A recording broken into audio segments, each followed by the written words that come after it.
the human equivalent of essentially what is Mount Vesuvius. This run they make just opens up the whole goal. Holly ends up with a free header, and again, it's lucky. This is genuine tactical analysis. Right, hello everybody, welcome back to The Golden Sky. I'm Tom, and in today's video, I am going to be analysing Liverpool's 2-1 win against Wolves from the weekend. Got pictures of the game to show you, like always. So let's not waste any further time. Let's get straight into it and have a look at this game, how we did really well in the first half, and then what we did not so well in the second half. Let's get into it. Alright, so starting this one off then, we're going to kick off with some good bits from Liverpool in this game, because the first half generally was pretty good. We are now 3 wins in a row in the Premier League, 4 in all competitions, starting with Inter Milan. We are quite a few unbeaten, so that's all positive, things looking good. And Florian Wirtz in this game was a huge positive, and it was a brilliant performance from him in this game. He was by far the best player for us on the pitch, I think, anyway. And it starts off with him here in the clips. So McAllister gets up for the header, wins it in the middle, and it falls straight to Mr. Florian Wirtz. He's behind Wolves' midfield. He's got in that good position between the midfield and the defence. The defence is trying to back off. And this is where we see him at his best. And we've yet to really see this type of incisive pass from Florian Wirtz that he's going to play here to Hugo Ekitike, where he's in this area and he's going to play a pass through the defence to the striker. I mean, this pass is phenomenal. The weight of pass, the direction of it, the way it lands perfectly in Ekitike's path and doesn't have to break stride. The curve, it's just everything is perfect on this pass. The timing, he gets it spot on, finds Ekitike in that really dangerous area. And now, Ekitike, he's very isolated. He's essentially one-on-one, but Bueno is able to get across and make it a 2v1. What I would like maybe Ekitike to do here is be more willing to go on his left side. Now, I think we've seen him do a lot of great things with his dribbling ability to get the ball onto his right foot to shift and take a shot. His finishing's been very good since he's joined Liverpool. I'd like to maybe see him here. Is there a world where he can square up Mosquera, throw a little step over, and then head to the left? Maybe that would really throw Mosquera off. It would take Bueno out of the game because he wouldn't be able to come across all the way over here. And then he can maybe hit it on his left foot at goal and have a better shot than the one he gets. That's maybe something I would like to see from him. But in this situation, what he does is actually okay. He tries to cut inside and he sort of squeezes out a shot from under his feet. Now, Bueno and Mosquera have got close to him, making this shot quite difficult, but he's still able to dig out a shot that ends up curling and hitting the post. It's a really unlucky effort from him. Would have been another assist for Florian Wirtz after his brilliant pass. And it's good signs from them too. The link up between them is really starting to flourish. And I think if anything is a blessing in disguise from Isak's injury, there's a couple things that I've maybe I'm looking on the bright side. But the first one is Ekitike and Wirtz are going to get a real chance to create a real solid partnership because they're going to be playing a lot together, and that can only blossom, can only help blossom their partnership as a number 10 and a striker, and we already saw the signs of it in this game. The other thing is that Ekitike, who I'm going to look at later in the second half as a bit of a problem for us when he gets tired, is that he's going to have to play so much. Maybe there's a world where him playing this much increases his fitness level, meaning that he can last longer in games and keep his level up to this sort of, dangerous elite level that we're seeing so often from him in games that seems to fade out as the game goes on. Just keep that in mind as we go through. Anyway, the shot hits the post, like I said.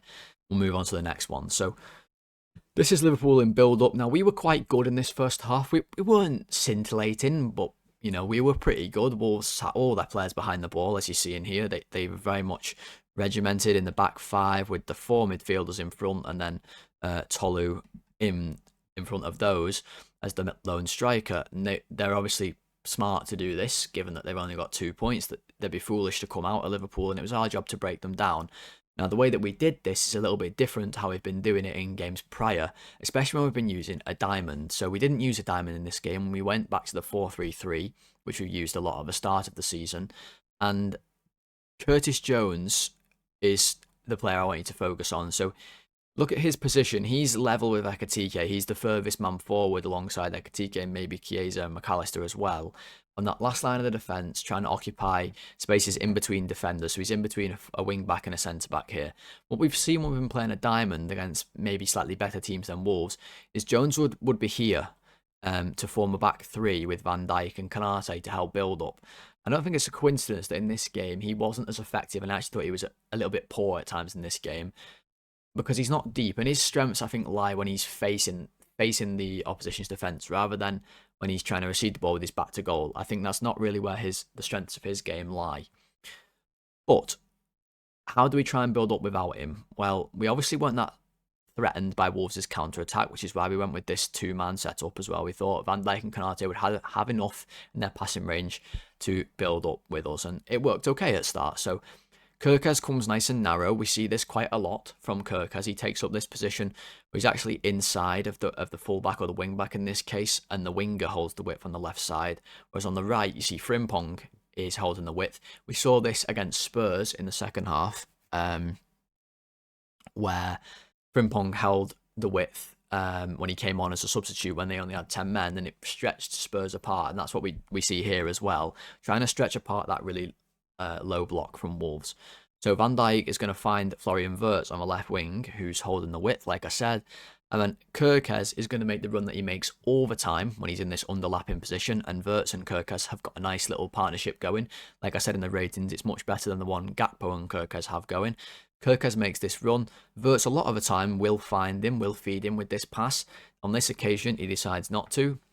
He decides to use Kerkez as a decoy, but the pass is on. You know, if Wirtz wanted to play it, instead, he tries to cut inside. He gets away from Doherty. Now Mane comes out to try and stop his progress. But Wirtz is aware of this. He's able to shift the ball across early. While all the Wolves players are sort of occupied looking at him, you can see all the Wolves players, the focus is on the ball. He moves the ball quickly, finds Gravenberch, who does the same thing. He also moves the ball quickly before Wolves can shuffle across, get themselves set on that side. This is how you have to break down a low block. And Frimpong is a real threat when he gets the ball wide. His crossing, take-on ability, his dribbling. We saw it in this game. He was excellent in this game. And on this occasion, he puts in a great ball, really whips this one across the face, ends up with Ekitike, who has a shot. It's a good block by Bueno straight away, doesn't allow the shot to get any closer. Falls to McAllister, we've got players flooding the box.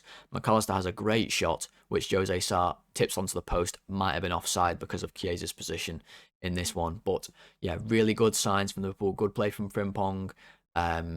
Shifting the ball across well, moving the ball quickly. These are all good things that we want to see from Liverpool. Another occasion here, we've got Kerkez this time out wide, and we see Wirtz has vacated that left wing spot, which is something I actually like to see. When he lined up as in the 4-3-3, he was kind of the left winger, but I don't like to see him be the left winger like all the time hugging the touchline. I like to see him drift in field. You'll see why in a minute when he scores his goal. What I thought was interesting is that with Kerkez out here, Wirtz is in the middle. If I'm able to hide myself. Let's see if I can do this without messing anything up. There we go. What you'll see is Frimpong and Chiesa are sort of replicating what we saw Kerkez and Wirtz do on the other side before. So now Frimpong is tucked inside and Chiesa is holding the width. If you remember on the other attack that I showed, Kerkez was inside and Wirtz was holding the width. So I do wonder if this is something that it's a bit of a tactic. When one fullback's the widest player, the other one comes inside a little bit. Now the ball goes to Van Dijk. And what I want to focus on here is the runs of Ekitike and Florian Wirtz, because they're both very clever runs, and they're both runs that will go unnoticed by most people who watch football in general, certainly by people who analyse on the TV. This is just not the type of thing that they have the time to look at, which is why you come to me for this type of thing.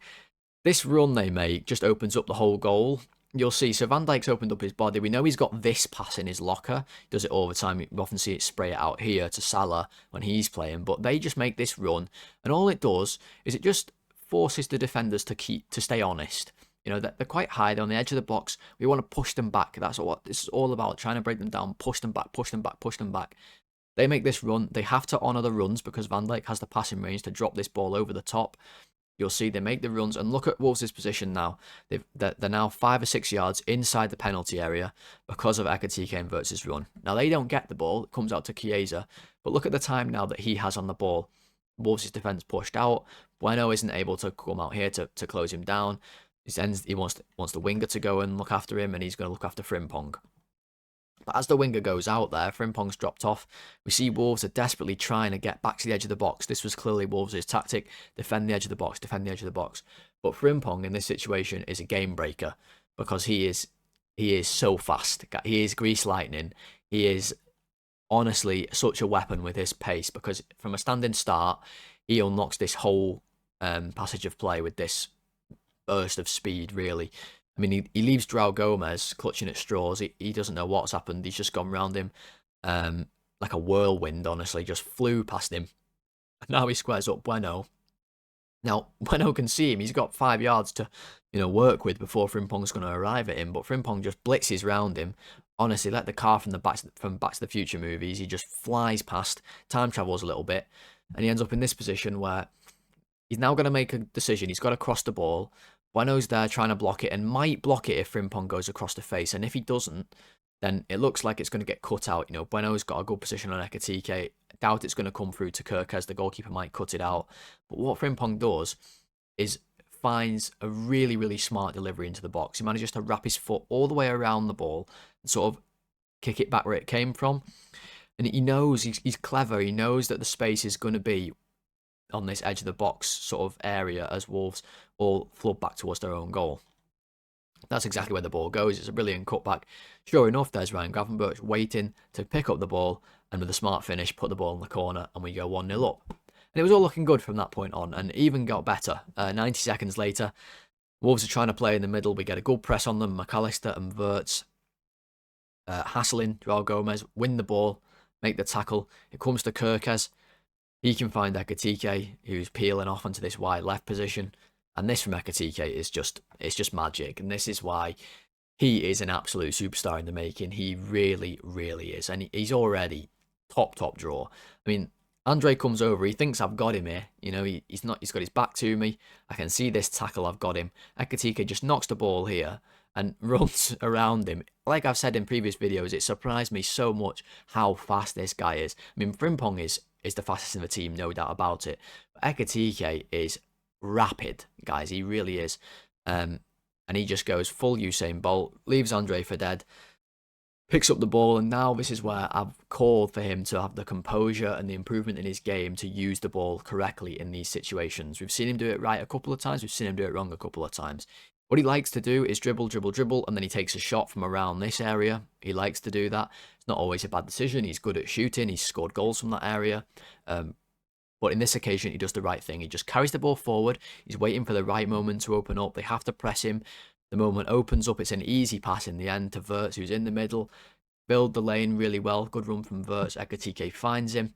Wirtz takes that touch. And this is a really small detail, but I want to really highlight this. And you might think this is over-analysis. Fine. Sure, call it that if you want. But I like to say this for maybe there's people watching these videos who are young people who are trying to become footballers, and I like to point out these details when I can. That might help. Who knows? I mean, I'm no coach, but I think I have enough knowledge to point out things that might help you. I just want you to look how Wirtz receives this pass. So obviously he's a right-footed player who wants to shoot on his right foot.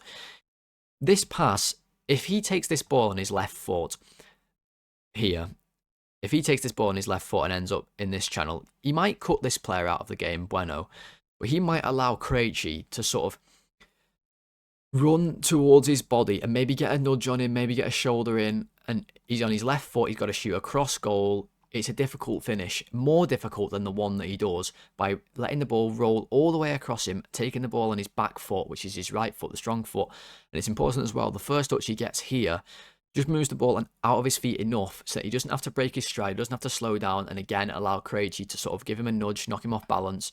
But he takes the ball on that back foot, knocks it into his path, and then he sets himself up perfectly for this second finish. And you see Krejci is quite close to even getting this ball. He has the momentum, Wirtz has to wait for the ball, let it run across him. But in doing that, he protects it. So that's a little note to all you guys who might be young players wanting to up your game or training as maybe you're at a club or whatever. Try and receive the ball on your back foot. Think about your first touch, where it's going to go. Wirtz does that excellently here. Gets it set for his finish. And we go 1-0. We go 2-0 up. And that was great. The first half was excellent. We were coasting at that point. It really looked like we were going to go on and win the game quite comfortably. But the second half, we were much worse. Now, we weren't awful. We weren't horrendous, but we weren't great. And considering we played Wolves, we should have been a lot better, really. To not score again is quite poor, really. And here's an example of what we did that wasn't very good. This is our defensive setup. We're 2-0 up in the game. Wolves had the ball at the back. There's no need for me here for us to defend like this. We're in a 4-2-4. I mean, here's our two midfielders, and there's our, clear as day, our four attackers. But our left winger, our striker, our right winger, and then our number 10, who in this game was McAllister. I just don't think there's any need for both Ekitike and McAllister to be in this area. Only one of them needs to press Andre, and for me, it should be Ekitike's job. I think Ekitike should come and press him. And this is our pressing structure. We often press with a 4-4-2 or a 4-2-4. Now, when we've had the diamond, we've actually pressed a lot better because we've had Jones lead the press, and he's just a lot better at leading presses than pretty much any of our other players. He presses with more intensity, he closes passing lanes more. McAllister and Ekitike do neither of that here. They're not closing any passing lanes. And you see the most obvious one is this pass here to Mane, who's going to receive the ball. Jones and Gravenberch, you might say they're not in the best position, especially Gravenberch. I don't really know where he is. In my opinion, he should be a couple of yards further back and more central to essentially screen this pass. If you think of this as Kevin De Bruyne, you know, he's going to kill you if he gets the ball here. And then thinking his prime for Man City, when we had Fabinho, Wijnaldum, Henderson as a midfield, they wouldn't allow this pass to come in. It was rule number one, really. I think that's something these two have got to work on, especially Gravenberch being the holding midfielder. They punch the ball in, but I will cut them some slack because there's too much ground for them to cover. I mean, Jones has got to cover like all of this space, and Gravenberch the same over on this side. It's a bit tricky for them. The ball comes into Mane. He takes the ball again. You see on the back foot, half turn, really good from him. Konate jumps out. He's thinking, "Oh, do I need to go press? I'm not sure." That means that our defensive line is all sorts of skew-if. They play Tolu in. Van Dijk has to come across. Now he wins a corner from this position, and we can't defend corners. Guys, that's plain and simple fact this season. We cannot defend corners. Arne Slot says in his press conference before this game, we've got a massive set piece problem. Our goal difference on set pieces is -8. It's now -9. We're the only team in the top 10 to not have a positive set piece goal scoring versus conceded goal difference. It's shocking. But he did say that our setup is the exact same as last season, and when we hadn't conceded a single set piece halfway through the season last year. We were saying, I don't really know what's going on. Not the best thing you want to hear from your manager in the world, but I thought, let's put that to the test. So I'm going to show you how we line up from this set piece, and what's going to happen here is Tolu, right, this massive, massive fella for Wolves here. He's huge, by the way. He's like the Iron Giant up front, the human equivalent of essentially what is Mount Vesuvius. He is being marked by Alexis McAllister, who's the human equivalent of a termite, in comparison at least. So he is McAllister. I want to make this very clear, and a lot of you will already know this. His job is not to mark Tolu. His job is not to head the ball over Tolu and win the header. His job is to block Tolu and stop him from winning the header. But just think about that for a second. Just think about what Arne Slot is asking him to do. This guy is at least 6'5". All right, he weighs double what McAllister weighs. There's no plausible way McAllister is going to be able to block him from getting wherever he wants to go. I mean, anywhere on this planet, McAllister couldn't block him from going. He couldn't block him if he was on passport control at an airport and Tolu came with a fraudulent passport. He wouldn't be able to block him coming in. That's how little McAllister is in comparison. And Tolu just moves him, just walks him into the 6-yard box and does nothing. McAllister can do nothing to stop it. By this point, Konate's job is to head the ball, but Tolu gets up above him. No stoppage from McAllister, wins the header and should score. Now, Alisson makes a great save, and it falls down to Bueno, who puts the ball in the net. So that's poor from us. Now, you see all of our players, they've all vacated this area. You could argue maybe they shouldn't do that. It's difficult to say, hindsight's 2020. They're trying to get out for the clearance. I understand. But I want to go back to our setup and just make it clear how we're set up. So we've got Kirkers on the front post. This is going to be important in a second. I'll show you why. Kirkers on the front post, that's not unusual. And then we have our 3 best headers of the ball. So we have Van Dijk in the middle with Konate. And then this is Gravenberch at the back post. He's one of our taller players as well. And this is Ekitike on the player who's marking the goalkeeper. So these are our biggest players. These are the ones we want heading the ball. And then we have blockers. So we've got Chiesa is keeping an eye on Mane on the edge of the box. McAllister is a blocker. Jones is a blocker. That's what we've seen. Now, let's go and look at this one. This is Newcastle in the cup final from last year, scoring a corner against us. Now, they were a massive threat from corners this day. We conceded a goal. It cost us the cup final in the end. It was the opening goal. And I want to look at our setup from this one because Slot, he was saying we're better at defending set pieces last year. The setup hasn't changed. So I thought, well, let's have a look and see if that's true. What we see here, Andy Robbo is on the front post. Let's imagine this is Kirkes. We see Van Dijk, we see Konate, and we see Gravenberch. That's the exact same positions. And we see Szoboszlai. This is essentially Ekitike. Now, he's interestingly not marking Bruno Guimaraes, who's on the goalkeeper. Ekitike was marking the player on the goalkeeper. But the point is still there. They're in very, very similar positions, these 5 players. Now, we also have blockers. Kwanzaa is a blocker. Luis Diaz is not really blocking. He's sort of the Chiesa in this situation, who was marking the player on the edge of the box. Salah is a blocker. Jota is a blocker. And McAllister is a blocker. But what I think is crazy is once again in this situation, which you can say is very similar to the Wolves situation, Newcastle obviously are further out the box than Wolves. Wolves their players were starting here rather than on the edge of the box. What we see is Alexis McAllister, who you could make a case, and you probably would be right to say, is our worst header of the ball, except for maybe Mo Salah in this team, and certainly amongst the players that we had out on the pitch, maybe except Florian Wirtz, is our worst header of the ball, blocking the biggest fucker on the pitch. And in this situation, it's Dan Burn. He has no chance. He has no chance. There's no possible way he can do this. Now, Newcastle didn't use Dan Burn. They didn't use Tolu like...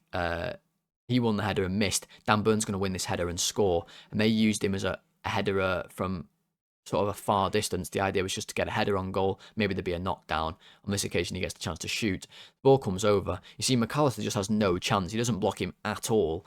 Dan Burn gets a free header on the ball and obviously scores. So the setup's the same, but I don't think it's a very good setup, is the point I think I'm trying to make. I don't think McAllister should ever be blocking the tallest player on the pitch.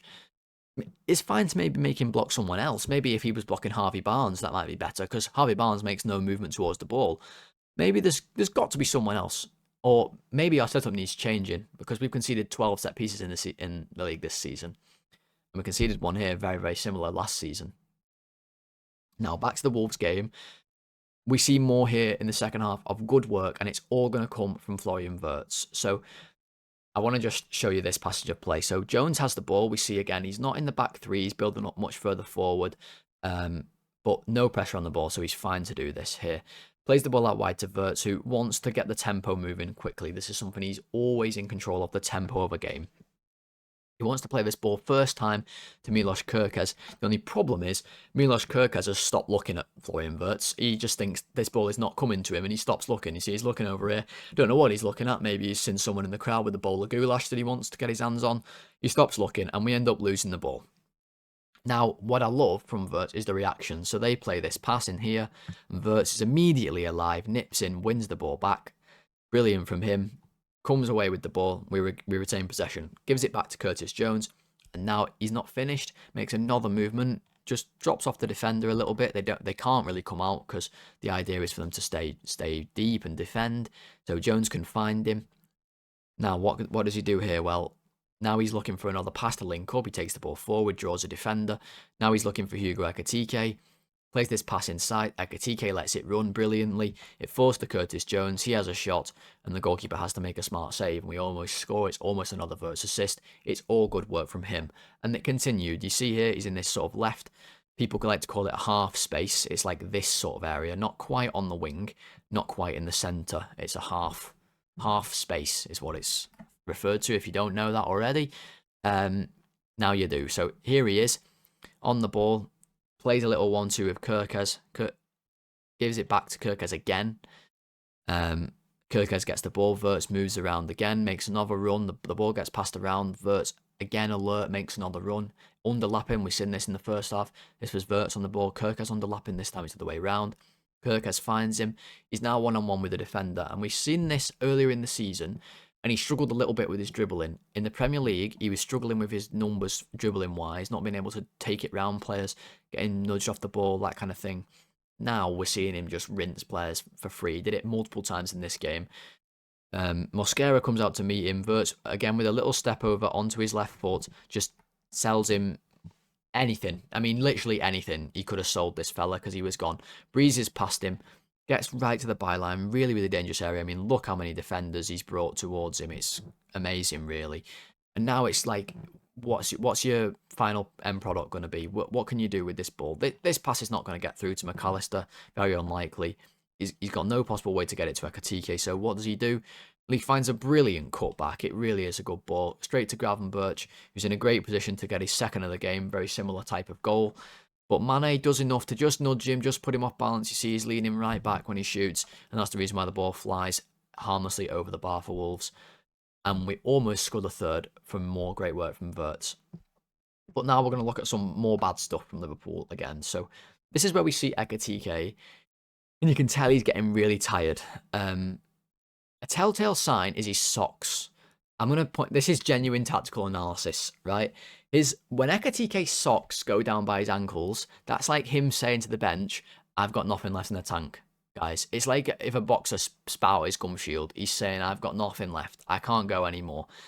Now, we're not fully all the way down here, but he was gassed at this point. And you see this from the challenge. This is a long ball from a goal kick. And you see Ekitike, he's not even remotely challenging for this ball.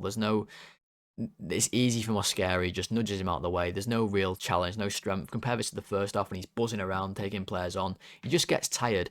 And as a result, we can't retain the ball. You see, Wolves are going to win this ball. They're going to make an attack from it. We can't keep the ball up the other end of the pitch because our striker gets absolutely knackered. And Wirtz also gets a little bit tired. Less so than Ekitike, and he puts in a lot more work than Ekitike. I mean, a lot more work. But he also gets a little bit of cramp, a little bit of fatigue at the end of games. And they're going to have to play a lot, the both of them, because we don't have that many players fit. So this is only going to get worse, I fear, in games. Wolves get the ball. You see they've broke free. That we've got players committed up from the goal kick. They get the ball into the middle. From Wolfie into Strand Larsen. Now we're at 6s and 7s. You see Jones has had to sort of fill back in centre-back. Van Dijk's jumped out. Now, this is important on Jones, and this is something where I said he'd been a little bit poor in this game. This is an example of one of those scenarios where I think he could do better. He's had to fill in centre-back. He's done his job well. He's ran back. He's covered. There's no pass here into Tolu. Good stuff. He can't play it, but his job isn't finished. In the words of Kobe Bryant, job's not finished. Do you know what I mean? He's now the centre-back for Liverpool at this point. Until Virgil van Dijk gets in here and is marking Tolu, you are the centre-back. But once this ball goes wide, he just forgets. He just completely forgets what his job is. Switches off from the player who is marking. He's marking nobody. In this position, he is doing nothing. The ball comes in. Van Dijk isn't back yet, so he's not set to mark him. And Tolu ends up with a free header. And again, it's lucky this guy is the human equivalent of Mount Vesuvius and not the second coming of Zlatan Ibrahimovic, because this ball would have gone in the net. Otherwise, he manages to harmlessly head it over and we get away with it. We weren't quite finished. We see again here, we look at the players we've got left up front. So Ekitike's gone off at this point, and it's led to us having McAllister up front. Now, McAllister is also one who gets tired. He's not got the best legs to begin with, and he's not really a physical threat whatsoever when he's playing up front. It's just not his game at all. We've got nothing to hit forward, so we try and hit Gakpo, and this is honestly, I don't know how fit Gakpo was, but this is a pretty pathetic effort from Gakpo to try and retain the ball from a throw-in. They just easily win the header. And the ball comes through. And again, it's bouncing. It's bouncing. This is Curtis Jones's ball to win. He doesn't win it. He misses it again. It comes to Tolu. Again, he manages to cause a threat. Finds Strand Larsen wide. And then he gets a brilliant ball across. Luckily for us, Connor Bradley is on his toes. You see, he's already matched this run of John Arias, who's making this dart into the box. Bradley is able to match it all the way and manages to get in and make the sliding tackle on the ball, which saved us the 3 points, really, because otherwise this is an easy tap-in for John Arias.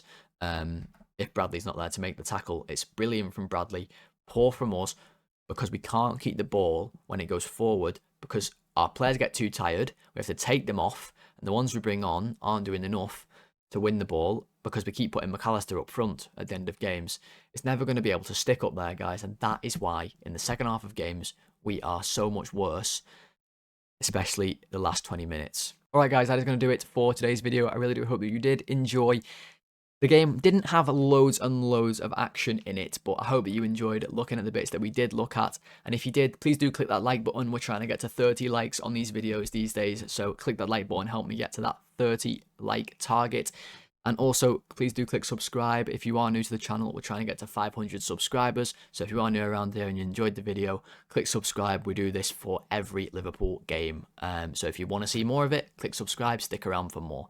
Podcast listeners, 5-star rating and reviews, follow the show. Really appreciate all of you guys listening as well, especially to these ones where it's so visual heavy. Really appreciate it from you guys listening on there. I'll be back before the new year end, before the current year ends, and we start the new year, I should say, with a preview for the Leeds game which is on New Year's Day, I believe. Yes, so I'll be back with a preview for that one. Until then, I hope you have a good rest of 2025. Enjoy the last few days. And I'll speak to you all very soon. Thanks for watching. Goodbye.